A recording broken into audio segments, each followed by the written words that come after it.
Mi sad idemo u Čačak, tamo je ovoga jutra Branko Stevanović. Branko, dobro jutro. Dobro jutro iz Čačka.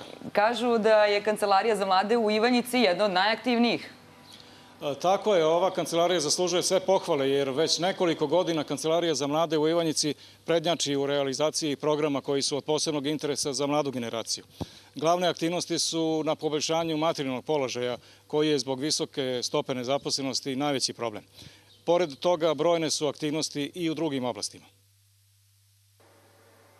Pokrenuli smo razne škole, kao što je škola glume, slikarstva, skoro kreće škola plivanja za decu seoskog područja, mnogi sadržaji koji su vezani za oblasti zdravlja, bezbednosti, slobodnog vremena, kulture, sporta.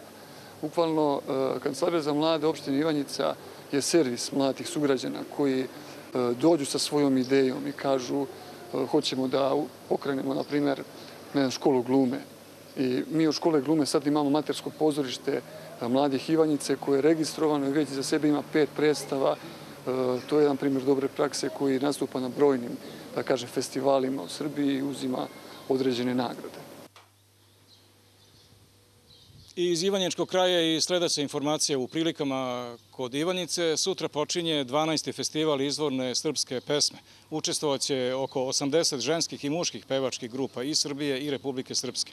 Stručni žiri proglasit će najbolje grupe i soliste u obe konkurencije. Organizatori kažu da su prilike za izvornu pesmu isto što i guča za trubu. Irina, Milane. Hvala vam, Branko, najlepše.